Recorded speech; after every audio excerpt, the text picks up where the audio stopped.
Hi, my name is Benedict, and this is Jake Cropley. Hello. What we're going to look at this time, rather than doing a mixed walkthrough, is Jake's just finished a record, Song Catcher, which you see up here.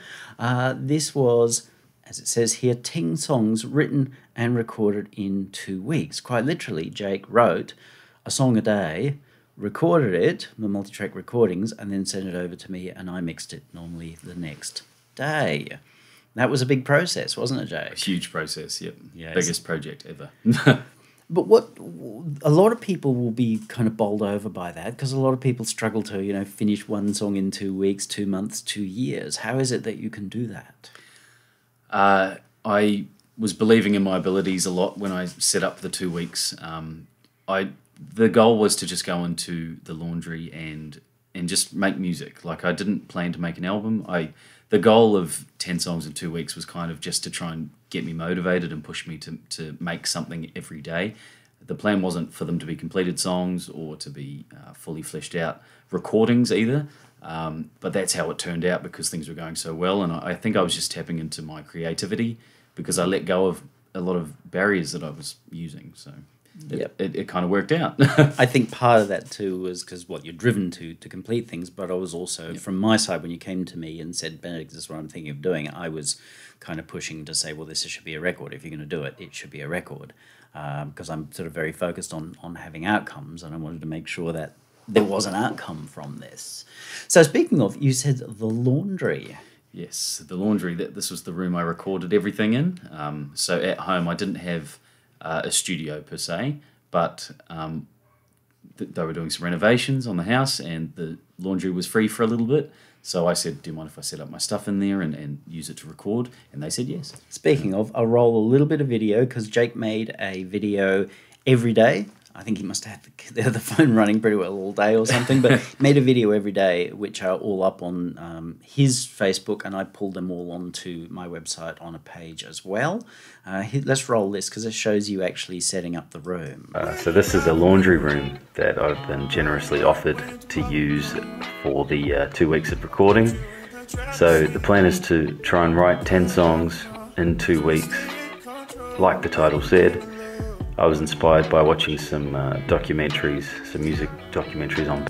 Now, I'm struck by how small the room is. How is it? Like, if you put your arms out, did you touch the sides? You could, yeah. Just about. Maybe a little bit more wiggle room. That's what I thought. It's about this wide. And it's obviously wood, and it's not exactly set up as a pro recording studio, is it? No, not really. No. Not what I've seen online, no. So there's no sound treatment at all? No, nothing like that. Yeah. Other than the carpet that's in there, which is the pattern there, that was just brought in, like there was a spare mat that I had, so just put it on the floor. So other than that, that's all the sound treatment thinking that went into it. To me, that's actually a really good thing. I get very frustrated when I see people online going on about how you have to sound treat everything before you could possibly work. And the fact that you just went in there and did it, to me, is another sign of a great thing, because you didn't let that be an impediment, and nor did you actually make the room sound weird. Cool. Yeah. Because I reckon if you'd started hanging ganja prints and Velvet Elvises everywhere, you probably would have ended up with a weird-sounding room. Yes. Bands roll a little bit more and to see you get the working gear on in. songs and putting something together really fast, and wanted to try it myself, and So the gear starts to come in. super excited to get into it. There's my poster for my album launch last year. Here it is, the laundry. Now it's got tambourine in it, and one cost comes in. more Look at this drum than kit. this drum kit. That's really kind of small. The kick drum seems a little on the small side, almost more of a jazz size. It's actually like a children's first drum kit sort of thing.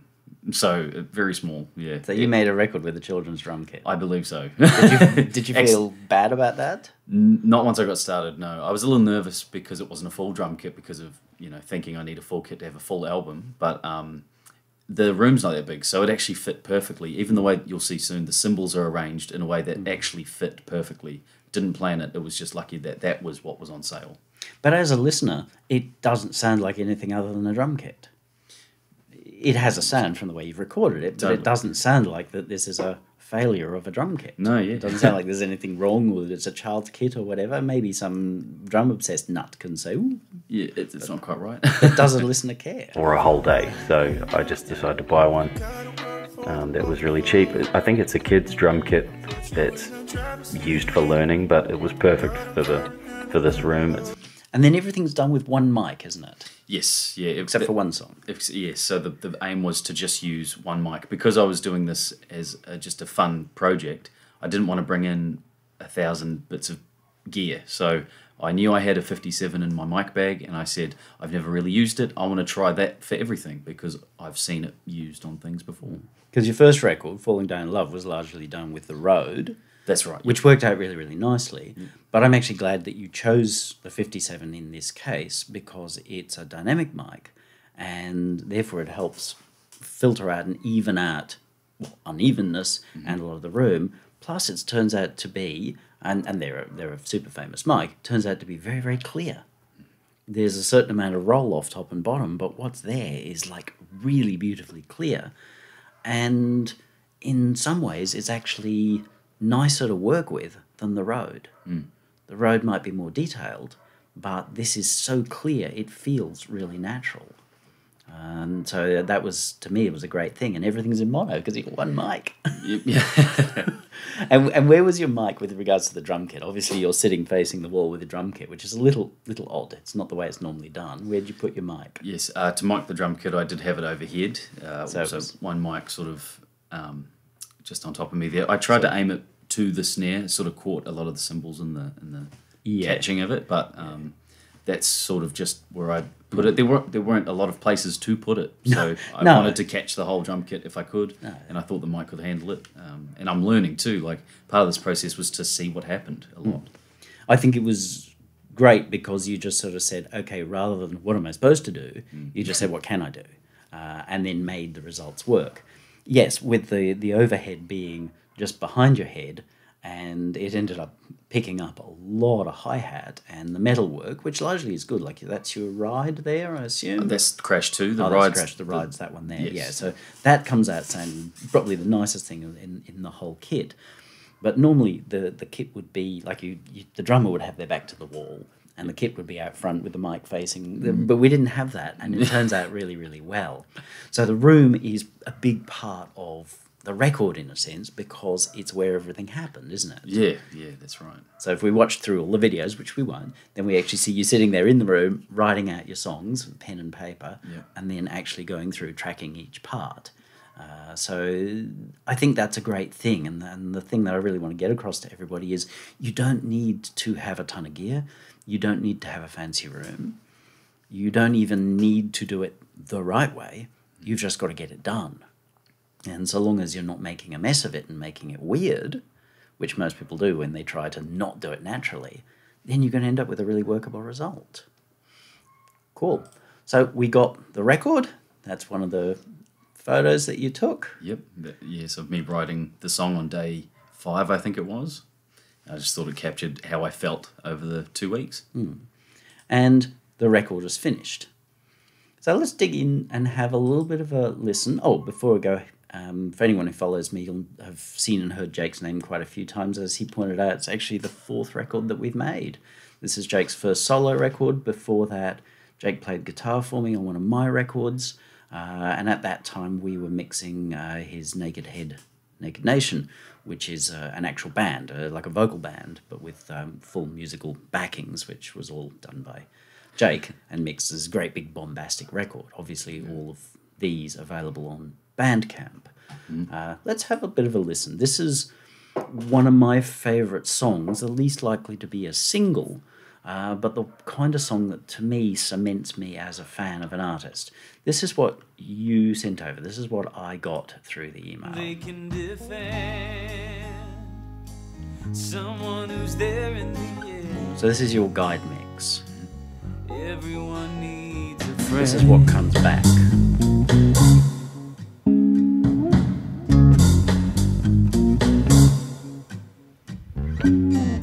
When the times are hard and I can't. Pretty big difference. To be fair, your guide mix was quiet, So to give us a better A-B,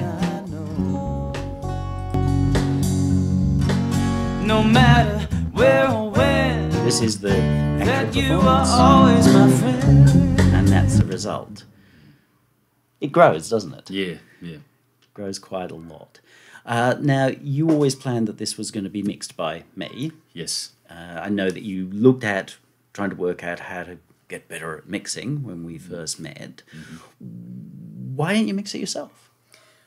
Well, mixing is a whole nother subject in itself. Something I'd spent the last sort of 10 years of my life learning how to do was play instruments and write songs, and then to find out mixing was another sort of 10-year project. So my strength is writing songs, and what I really enjoy actually is writing the songs and recording them.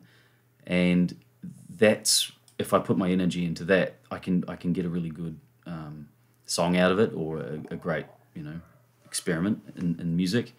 But then wanting to mix it, I have found it much better working with you, because that's one of your biggest strengths, and working together we can make something happen better and faster. So Thank you. I'm obviously always pushing that line, and I remember a conversation with you sort of fairly early on where we were looking at, helping you improve your mixing, and I sort of came to the realization that while you could get better at mixing, you were so much better as a singer, songwriter, all of these things that you do, what you've done to put together a record to mix, than this. So I remember having that conversation with you sort of tentatively to start with, don't blow up. yeah. But I'm a big fan, an advocate of that we should all focus on what we're good at. I am never going to be able to play guitar. I remember actually asking you that question. It was like, oh, can you teach me to play guitar as well as you? And you tried to be politically correct and say, well, yeah, be honest. And you were like, no, not going to happen. You suck. Yeah. And it's true. I am nobody's guitarist. But I do this mixing thing well, and that works out well. Does that help you to feel more confident when you're doing your thing?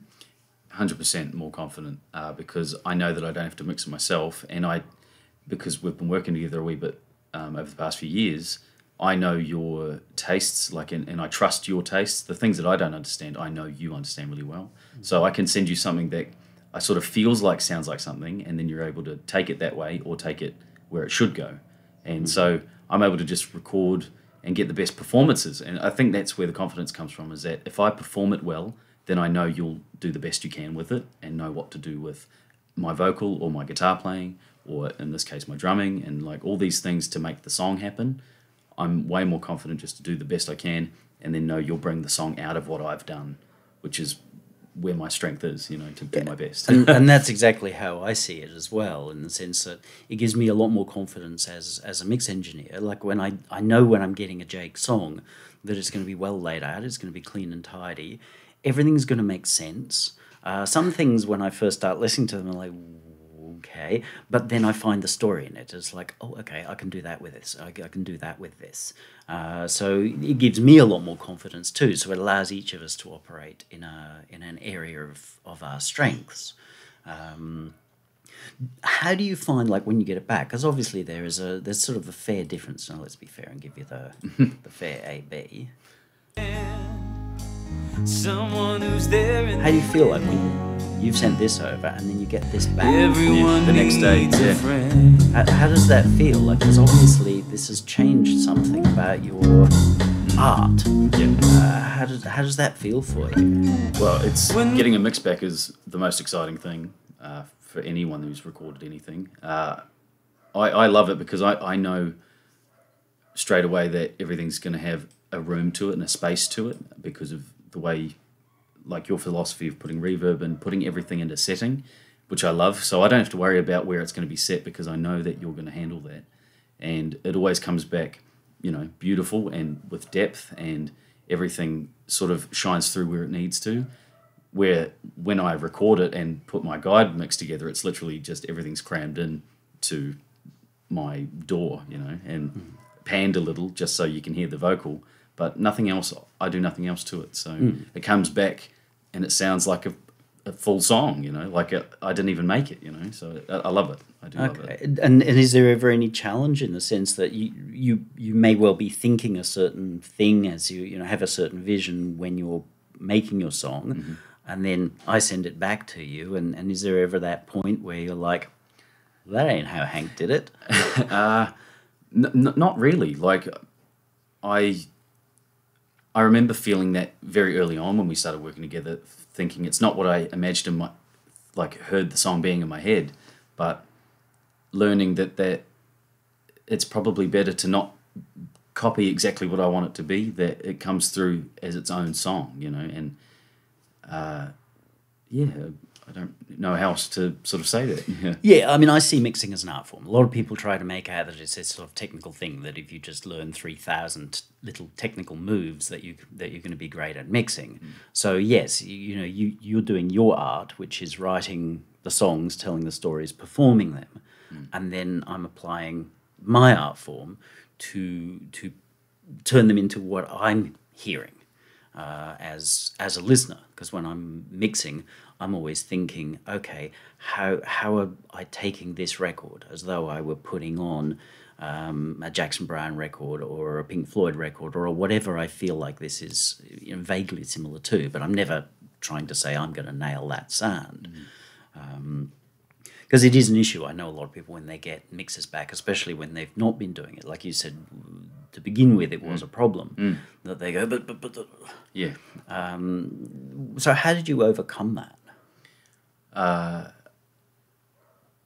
Through a lot of our conversations and working quite closely together, hearing the differences in my guides and then your mixes, and realizing that when you've mixed it with your vision, mixed with mine, it actually becomes better than what I wanted it to be in the first place. So I might, for example, wanted this to sound like, I don't know, Iron Maiden or something, but it comes back and it's now not either of those things. It's now its own song in its own place because it's got both of our, input into it, and it becomes something a bit more new, which is better than sounding just like what you wrote it to be, And with these songs, they definitely came with influences, but I tried to I didn't lean too far into any one sound because I just wanted the songs to come out. So yeah, speaking of influences, you've got this song in here which obviously has a very Beatlesque.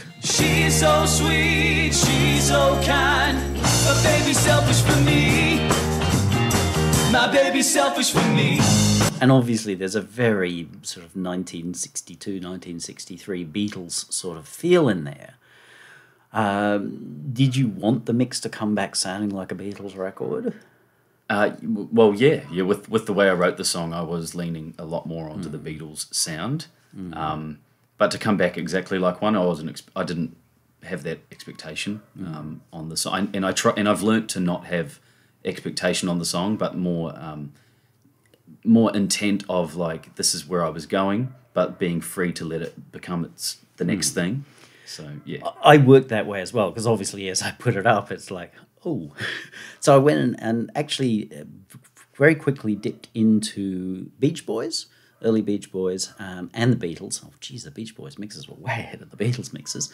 Probably just more money, more experience.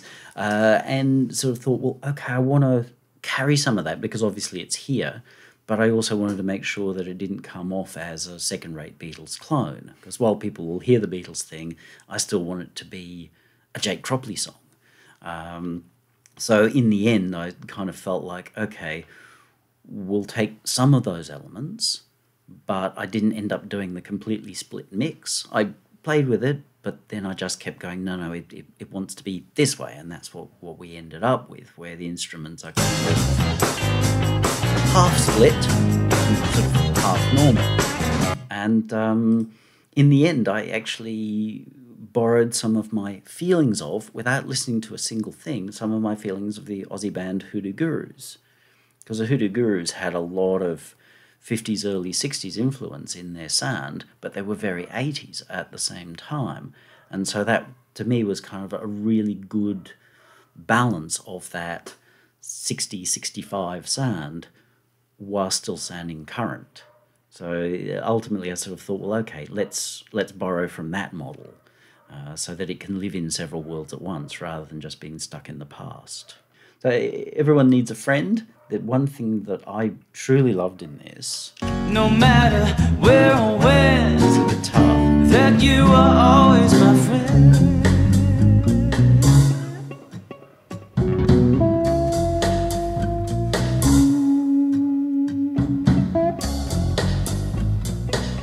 How'd you come to be doing this? This lead guitar in the song. Yeah, like how does that come about? So this was the last song that I wrote in the project. So this is the 10th one that came through, and I was really excited to have a song that had so much more space in it. And instead of putting a verse in where I would usually put a verse, I went, maybe it could just be a guitar solo. And maybe I was being a little lazy and saying that's less writing for me, but I felt like the song had room for more music. So I just, instead of singing, played a bit of a guitar solo over the top of the music, which I thought was really funky, and took my time with it. And because I'd been playing music 10 days in a row, I was sort of really getting in touch with how it felt, and I was a lot more familiar on my guitar. I was a bit rusty before, so yeah, it just came out. Because to me, it's probably, if people are saying, well, what's your favourite song? I'm probably going to pick this one. Cool.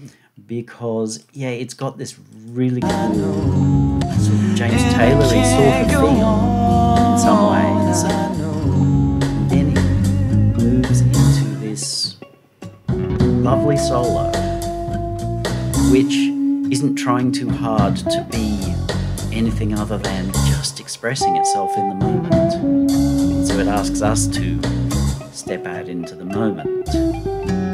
And if we flip back to what you sent over,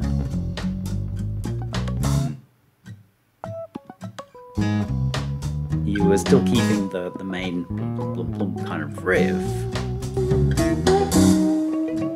So it must have been quite a surprise when that came back. I remember being very happy with how, and almost that I could hear the singing in the guitar, which wasn't in my mix, and it's not something I heard, but it was like just another vocalist singing on top. I was really happy. Yes, exactly. I mean, that's a thing no doubt I've spoken to you about, the idea of making ourselves and the instrument one thing. So someone like George Benson, who scats along as he's playing his guitar, it makes him and the become one. And so yes, this really sings, and I think that's great playing because of that. And then made a couple of changes in none of the material, but just in how the parts go. So I pushed the level to bring it forward. And I also did something kind of sneaky in that I went into, where is our guitar here? Get that out of the way. So you'll see the level rises. But to make this come forward in a way that's not obvious, I also made it go stereo. So in the beginning, where guitar almost plays like an electric piano, like a Rhodes sort of line, I've kept it mono on its side a little bit. Always my friend. And then where it goes to centre stage, it takes its time, but it's constantly moving. So if you look at the level, kind of finds its spot and settles there, and then see how this is constantly moving? The stereo is constantly moving. So the reason it seems to sing is because, yes, you've at that moment pulled that instrument into becoming part of you, and mix-wise I've played to that by pushing it forward and also by making it constantly move.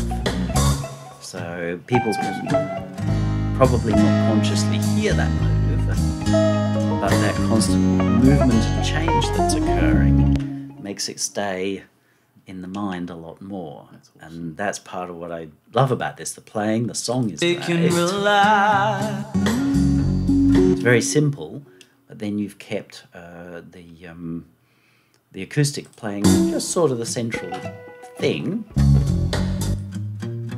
through this.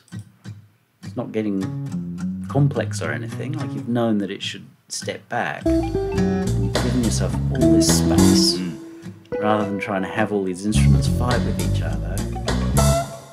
So that gives it this really nice jazzy, bluesy sort of feel. And one thing I was thinking of when you asked how this sort of solo comes about was I didn't do a lot of... I think it might be the first or second take I did of the electric guitar. Because I didn't have a lot of time to make all of these songs and videos and recordings, I only did sort of 1 or 2 takes on every instrument. Only a second take if I needed to. So this might be the first take I did. So that kind of, as a player, that sort of puts you in a zone where you don't want to have to re-record this. So you really listen and you sort of focus in and get into the zone of it. And then you come out the other end and you finish recording. You go, sweet, that's good. And being also having I've been calling it courage to go, that's good enough, and move on. And sometimes you've actually captured something when at the time, I even just said, I didn't realize it was that good until it was then brought up. So, I'm glad I left it and went, that's enough. And then it turned out to be better than I could have planned. So, yeah, trust is a really important thing. If you don't trust in yourself, and this happens on my side of things, it happens on your side of things, and I see so many people struggle with this, is they don't trust in themselves, they don't trust in their art, they don't trust in their vision, and then they get all kinds of finger-waving about it. And the thing is, when you trust, even if you don't fully understand what you've done at the time, when it comes back, chances are you've got something better than you thought that you were doing. But that only comes from trust, when you're able to sort of step back and kind of cease to be there. We've talked about that, the idea of that you become the song. When you watch Bruce Dickinson from Iron Maiden or Ronnie James Dio, truly on, they just cease to exist. Same with Dave Gilmour from Pink Floyd when he's playing guitar. So if his one note every half an hour, it's like Dave's not there, but the music's there. And I felt like, particularly with this, you really just found yourself in that place where Jake wasn't there anywhere near as much. And I did that to you, remember, with my record where I got you to play guitar. You were sort of sitting behind me, and I was just like pushing, and you were like, I don't know what's going on. I was like, no, you're not meant to know what's going on. Yeah. Hear it, feel it, do it. And you'd get to the end and you'd sort of go, oh, that's no good. But then often I took those takes and made them work. Yeah. Sometimes I just chopped a bit off and said, no, we don't want that bit, or that bit doesn't really belong there, and moved it to somewhere else in the piece. And when you sit and listen to the record, it's my record, but I think that it all comes out very nicely and really naturally, and it has a nice flow. And I think about that process often when playing guitar, because I remember being in the hot seat of playing, and because I was just putting on my first sort of instincts onto your songs, and then hearing it actually work in the end, when to me I didn't know if it worked or not. That was a lesson for me, and I still try to record like that. So, No, that's good. Vocals. I know I am yours, and please, This is just one take, isn't it? forever you are Beginning to mine. end? Yeah, Straight through. you So are there's no always my overdubs, friend. no trickery, no You tuning, are no always my retiming. friend. Because that's exactly how I like it. People are funny about that, but to me, the best mixes always come out where you've got particularly a lead vocal that's beginning to end. The performance is, and I know that dropping in, as in just sort of going, oh, well, I'll just record that line again, is super popular. But for me, I have the problem that it then sounds like a puzzle that was made of different puzzles. It's like the parts don't feel like they really flow. Whereas this, between the lines, it feels like it really flows. When they close their doors, I know I am yours, and please, forever you are mine. Yeah, you are always my friend. You are always. And to me, you never get that when you're not committing, not trusting, and going, oh, well, that's all right, I'll take 14 trillion takes and then just comp them all together. Or I won't need to worry about whether any of this is any good because I'll just keep dropping in and out. Does it take more effort or courage to sing the song beginning to end? That's a good question. I think it takes courage for sure, but also mixed with the limitation I had on myself where I didn't have a lot of time once again to record the vocal, and I've only just written the song, so I trusted that the song was done and that I just recorded it and got it finished because I had to move on. So that sort of on the edge of not giving myself a lot of time to overdub and knowing that it had to be a good take straight away, kind of like the guitar playing too. I just had to really hone in and get the song recorded and sing it as best as I could in the time. And yeah, it's sort of, with that energy, something you would think would fall over kind of came out okay, you know. So if that answers your question. I think it came out more than okay. I think it's a really nice record. Obviously, I helped make it, but I think it's a nice record. I'm always thinking when I'm mixing a record, am I making a record that I'd want to listen to? More importantly, am I making a record I'd want to buy? Because buying is when you really take it into your life. When you let it pass you by on Spotify or something like that, you're not participating in that. When you actually buy, you put down your hard-earned and you take it home and you put it in the right spot in your collection, even if it's digital. Then it starts to become something, and that's the big thing. Look here. My friend. Do you like the EQ curve I You used? are always my friend. Absolutely nothing was used at this Someone point. I can depend. I didn't even try to. My someone I can And rely. that is, we'll just Where my tears won't dry. That's the dry, as in no You are my processing. friend. This is the SM57. Wow, yeah. And while people say, oh, well, you should use something like the Rode because it's going to be better because it's a condenser. And more expensive. With your Rode, I'd always be notching a bit out here. And it's not to say I haven't sometimes with this, where I've wanted to have the vocal seem just that little bit clearer. But that sounds great. As I said before, doesn't that sound so clear and focused? Someone I can In terms of what defend. was done, My let's just person. switch all these out. And this is more processing than I'd normally do, but it all serves its purpose. There in the There's a air. gate. Most of the time I actually didn't gate. You've got this live mic in a completely untreated room, and most of the time I didn't gate. I left all the hiss in there. And to me it was important because we should never try to present this as being some kind of perfect, pristine plastic record, that it should be very much of the moment. But some tracks just seem to be a little noisier than others. Pulled in my favourite compressor. You know this one well. You saw it all over Falling Down. Everyone needs a friend. Everyone I can rely. Yeah, it was really Where my tears won't dry. done quite a bit of work.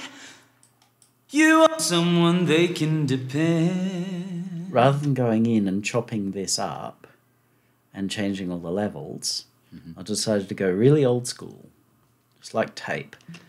So here, Everyone needs a friend. very little.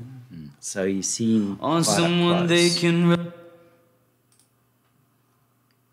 when the times are hard and I can't go on, I know. While that sounds nice, within the context of the When the mix, times are hard and I can't go on. that gives you more stability in the mix.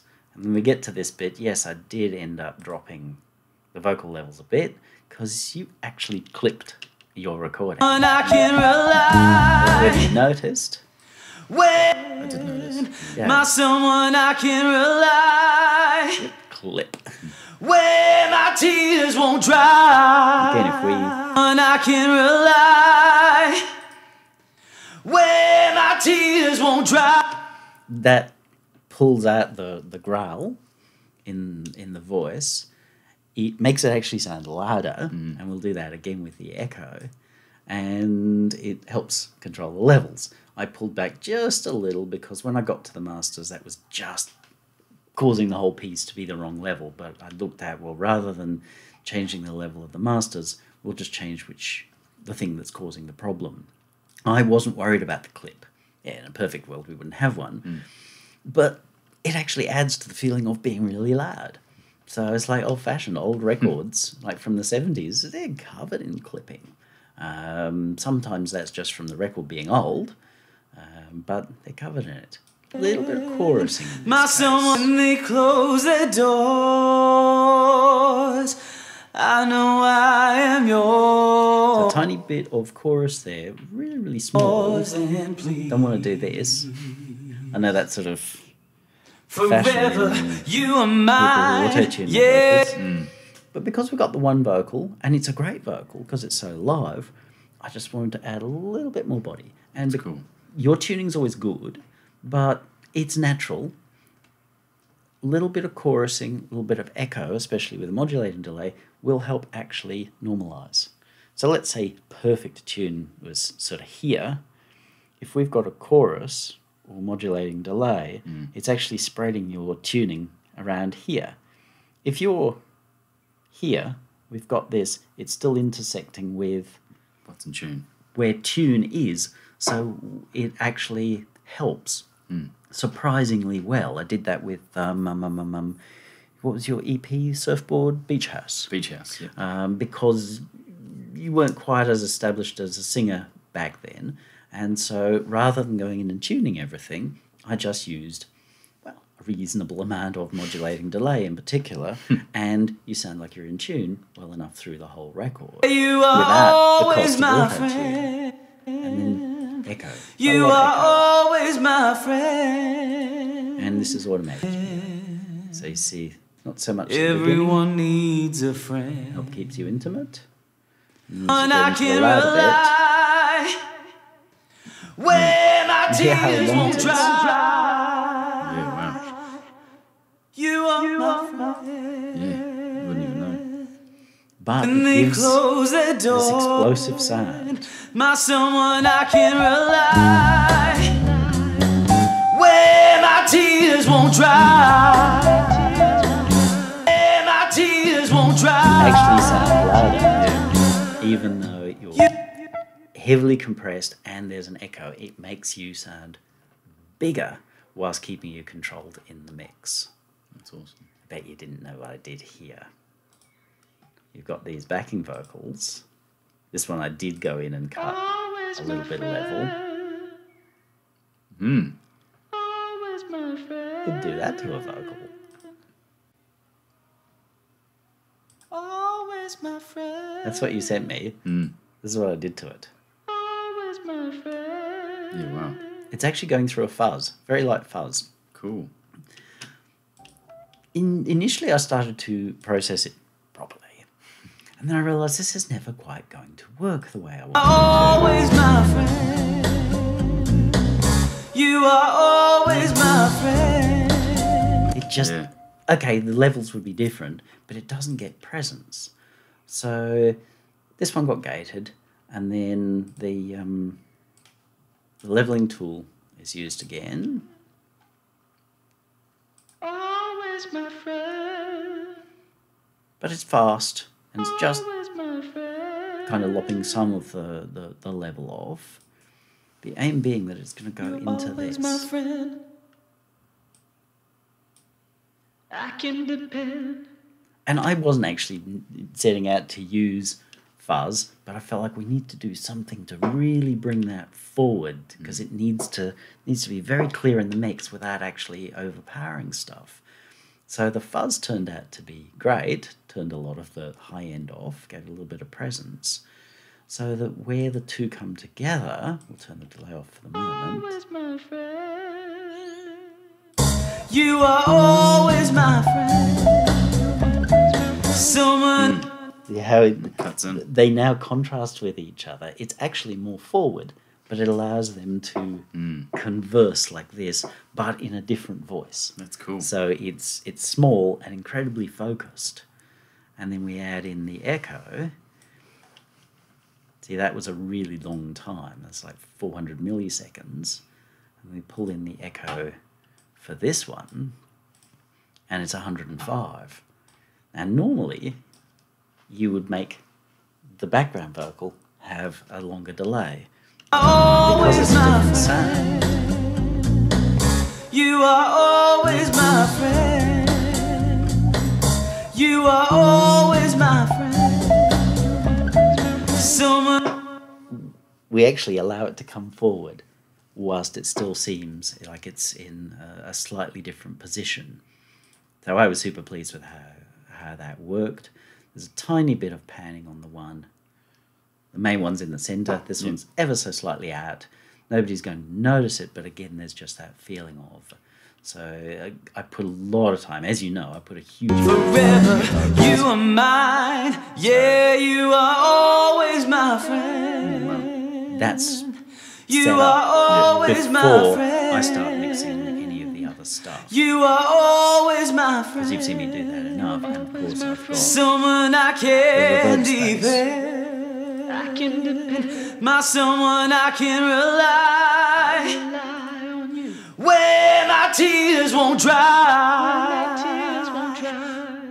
And the room itself is not dramatic, but somehow it brings everything together. So I've got the vocal sound, or the room sound, set up before anything else, largely driven from the main vocal. Work through all my vocal parts, and then My work out someone what I parts I can want to bring in after.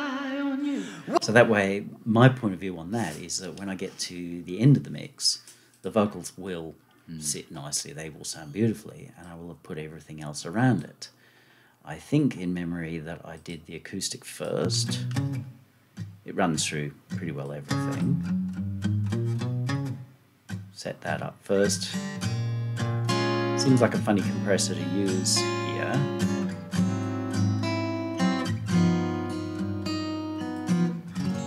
I just want to pick out the detail at the beginning of the sounds, a little bit of tube to brighten it up. So I went through with that. Then this guitar, which we've looked at already.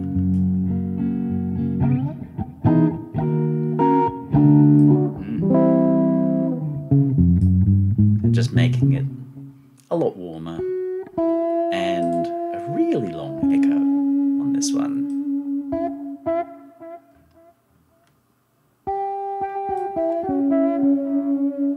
And of course, as usual, that's all done by feel. So there's no BPM, because you never sent me a BPM, so I just loaded these in like plain tape tracks, which is actually my favourite way to mix most of the time. Cool.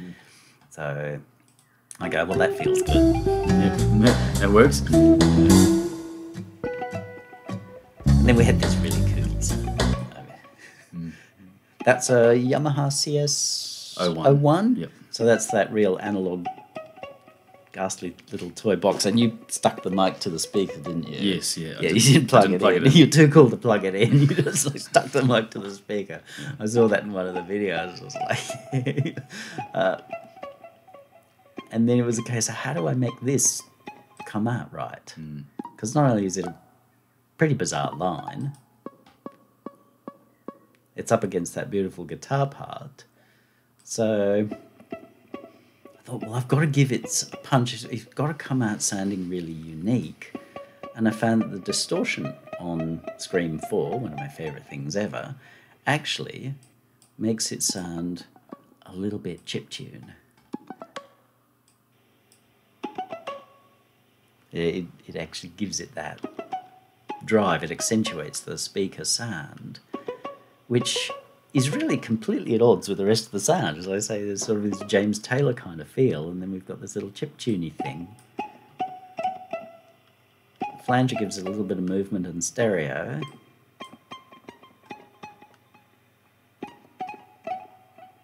Just accentuates the plucking sound.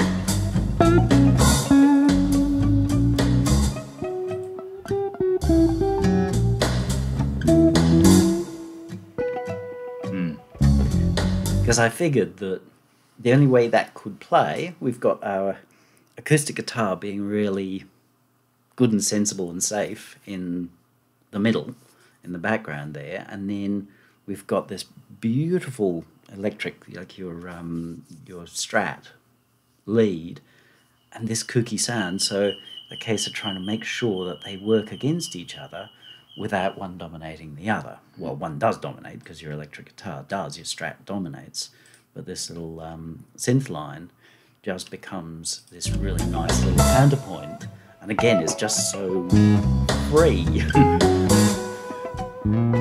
So once I had those put together, okay, so going to the rhythm section,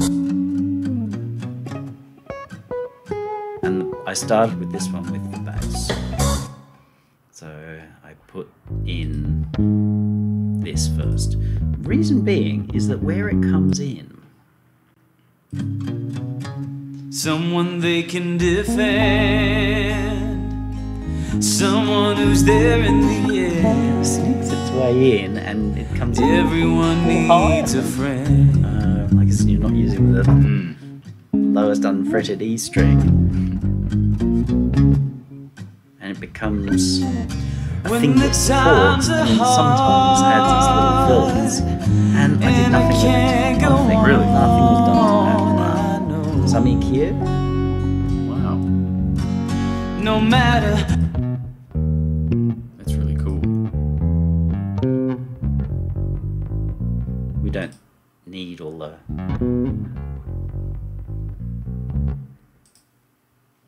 getting rid of that allows it to feel a little bit more focused. There's a bit of gain on bass, but sort of overall.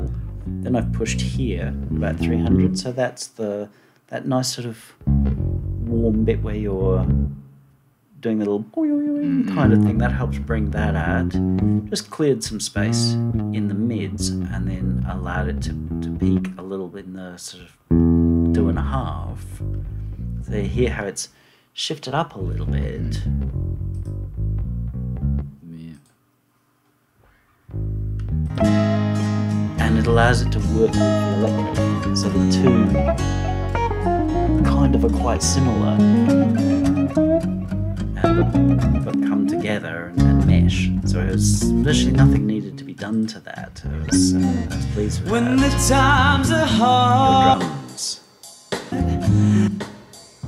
go on. This is probably the nicest drum sound you got. I don't know whether you would play the kick, but you were a lot more laid back. The other ones you were kind of wading into the kit, which was a little difficult for the small kit and the small room and the single mic, but we got by. Because you were a lot easier, it allowed us to work with the feel. But I did do a bit of processing to this, because that's the mono sound that we've got.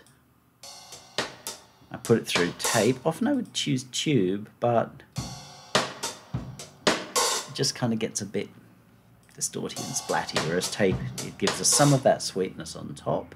I really wanted that ride, and tube is great for that, but it makes the rest of the kit sound splatty. So tape it was, and used quite a bit of the tape compression on there, which is just super fast and tightens things up. Then this, because it's one mic, therefore it's mono. But to get a feeling of space in the mix, When they close their doors, while it's I know okay, I am yours and complete. and this is a phaser. Forever, you are You wouldn't think to put mine. phaser on drums as a general rule of thumb, well, it's far from the first time I've done. But I keep the phaser static, so there's no modulation, and it's just a case of moving all of our points until I get the sound that I want. Wow. And that was to accentuate that ride and get metalwork frequencies over on that side. Because if I was given proper separated drums, I'd be making sure that I had my hi-hat in particular over here. I know in theory my ride should be over there, but it allows me to position where I want. So I set the spread open, we get quite a bit of control over tone, as well as giving ourselves a stereo signal that was never there. And it won't be a problem when we compress back to mono. And then reverb. I've actually never used this. I don't know why I grabbed this, but it worked nicely. I just felt like it needs extra room around it so that it really sounds great in the mix, which it does. Yeah, it's just kind of lifeless. When they close their doors, I know I am yours. Because rock's normally recorded in a room, you know, it's like the Stone Room and things like that, where we can get this great big sound. So that gives us a much nicer feel on that. And then, of course, the tambourine, Jake Cropley special. Sure. What, if any, EQ did I do on the drums? Actually, none. That's right, there was nothing done to that. This just rolled off the low end. I didn't use a filter because I didn't think it was necessary. And I boost the low end of these. You've seen me do this quite a lot of times. It's like everybody wants to boost the high end where it's super bright. But that's just going to fight with your vocal, because your vocal clarity, all your air is up here. And if I fill that with tambourines or hi-hats, we're going to do nothing but fight. So I find the point sort of at the bottom, and that gives us more of the bang and the body, so to speak. Not that a tambourine really has a body. And in this case, I also added an echo.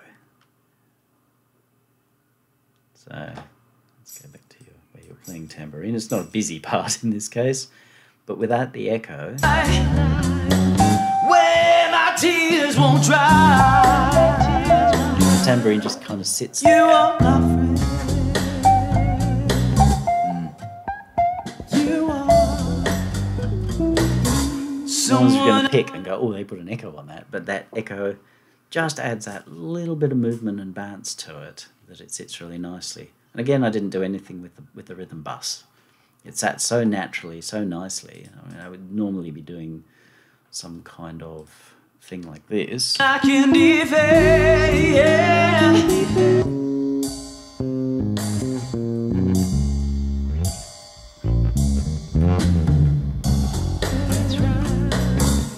Everyone needs a friend. I just never felt the need to. Forever, you are mine. Yeah, you always my friend.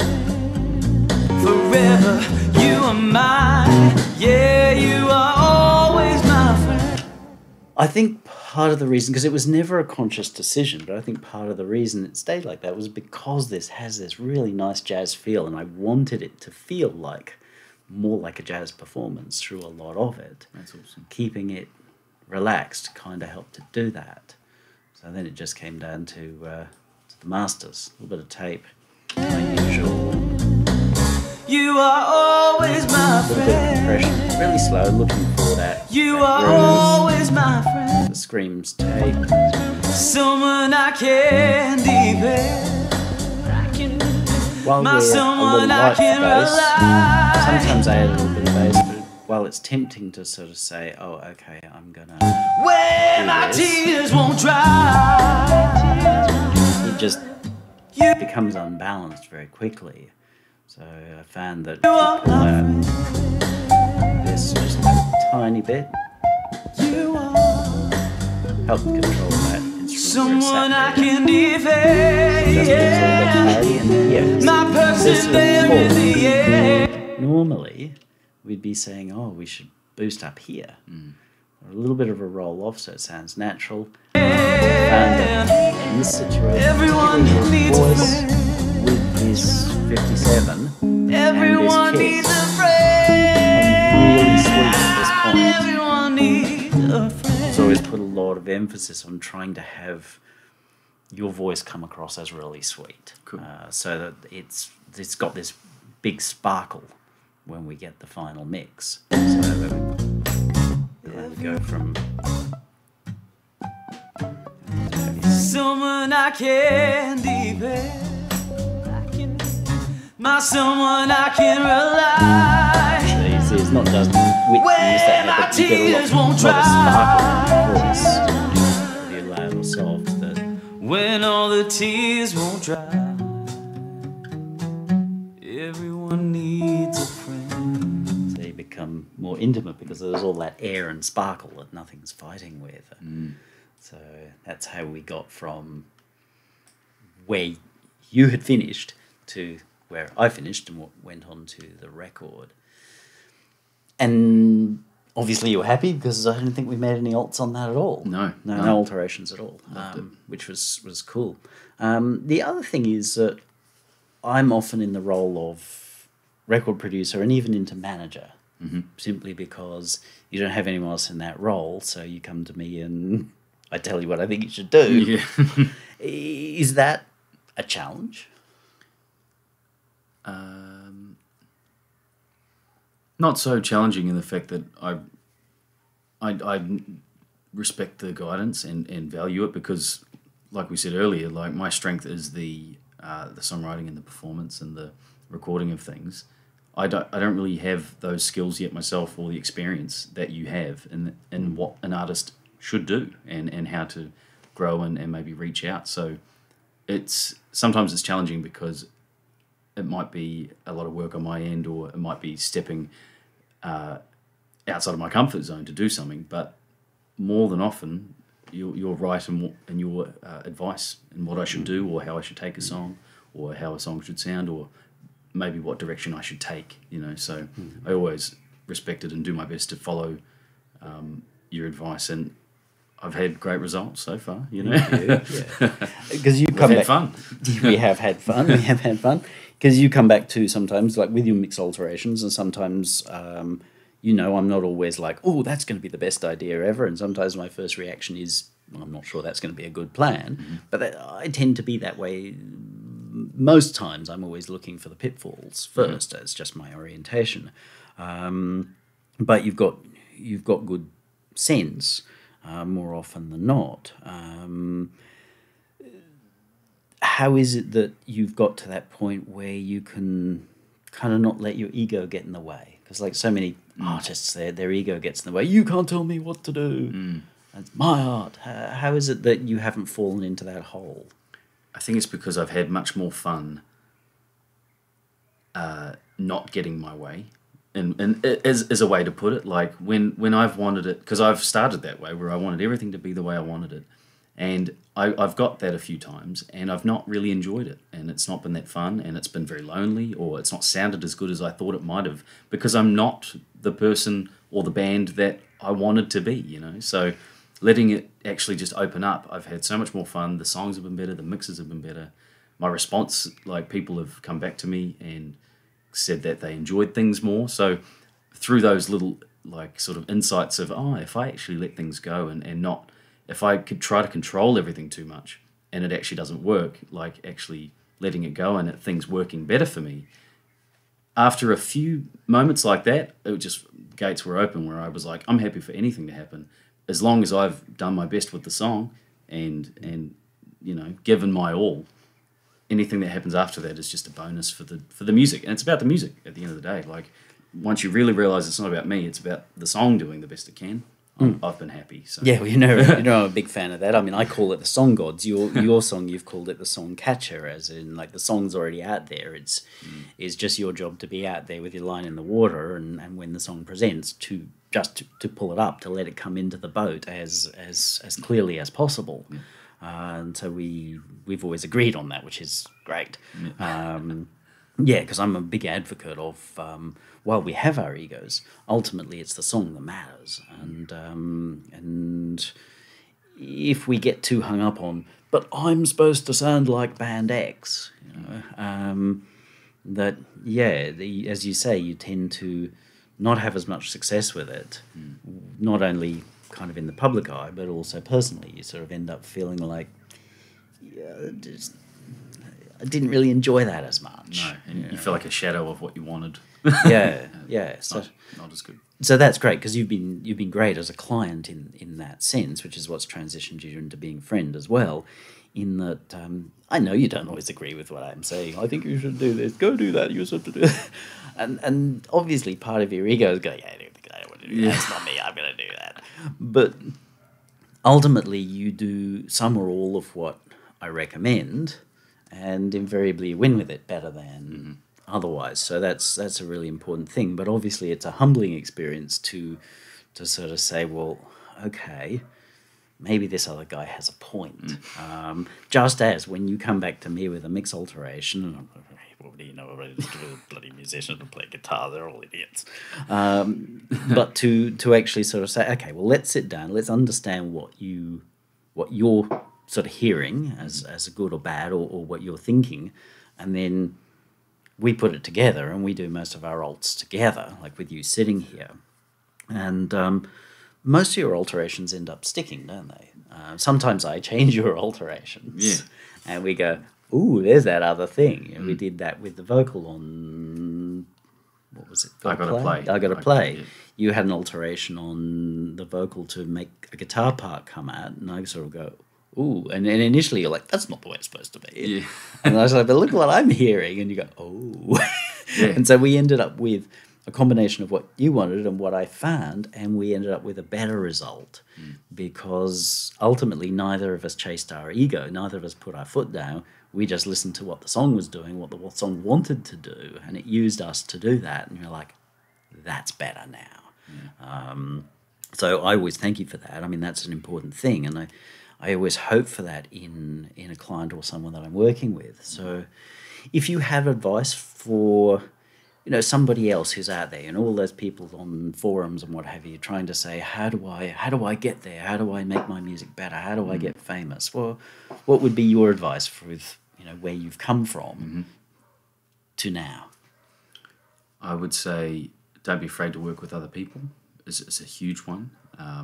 Also, as more of an artist tip, it would be to let go of what you think you want to sound like and want to be, because just by default, what you come out with is going to be yours anyway. And the trap is you come up with something that's yours, and then you try to steer it towards someone else's thing. But if you're able to just let go and let things come through as they sound best to you, I've only had a great result with this recent experiment with writing so many songs so quickly, but also letting it come through as it needs to. And then another tip would be, like I was saying before, when someone else does have input, like Benedict and I have worked together, I've only had more fun with the songs. The songs have only sounded better, and it's saved me time because I didn't have to learn how to mix to get a good mix back on a track, because that's how I started, and that's why we started working together, because I wanted to learn how to mix my own songs.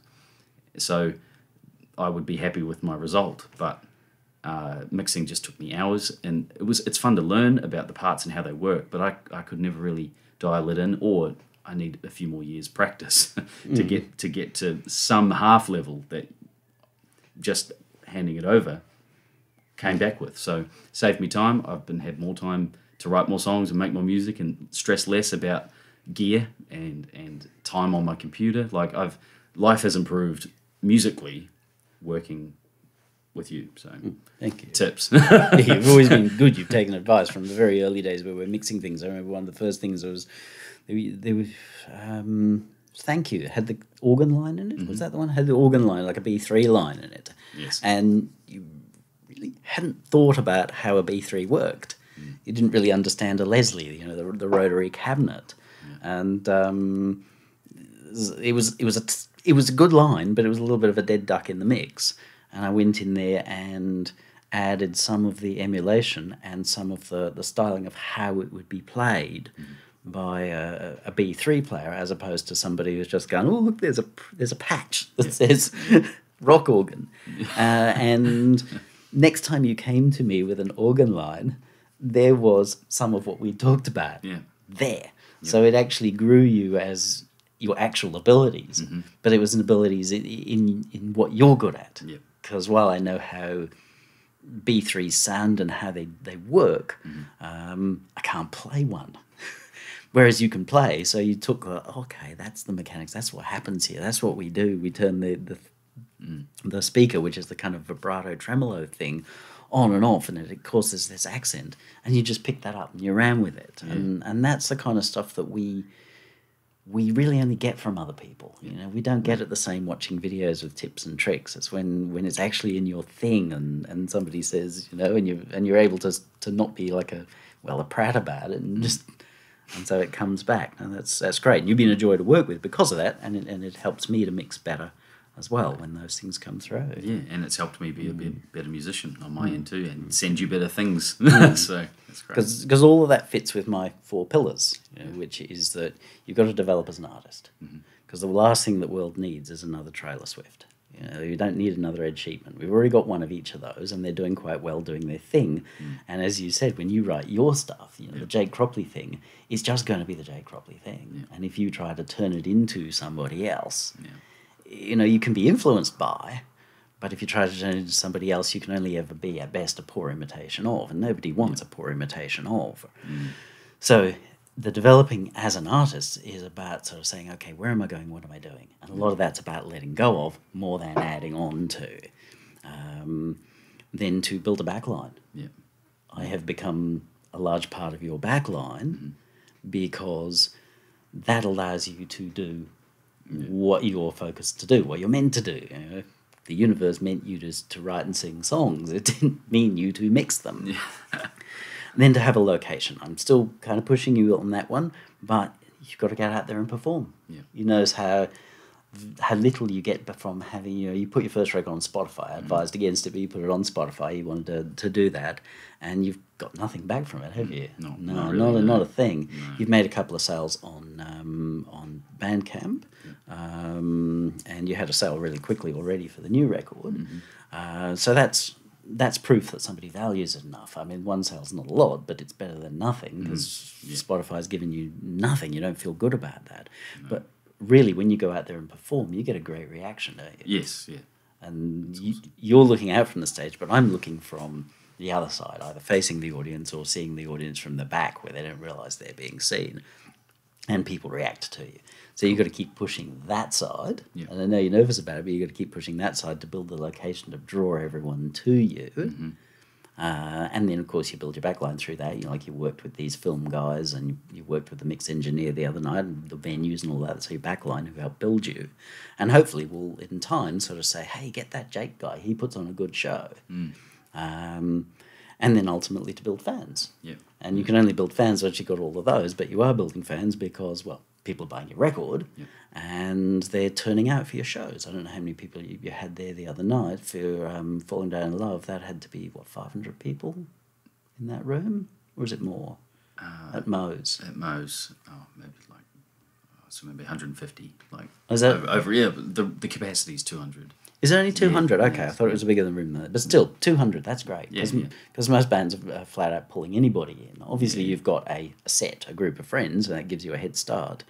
But most of those people are positive about you. Yes. So that's your 4 pillars, and you keep working on those.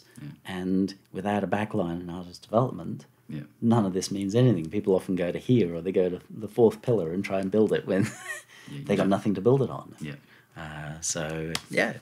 Anything else before we round off? No, I think that was great, Wonderful. Well, thanks for taking the time. It's an hour. Thank you to the watchers for taking the time, for being one of those people who actually sticks through the whole program, finds the extra nuggets. I always try to make sure there's extra nuggets on the end of my shows.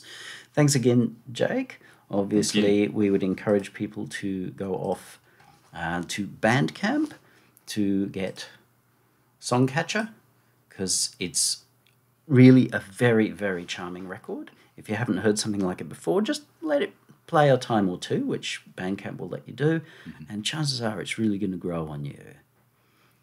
Okay, thank you. Yeah. You have a great day.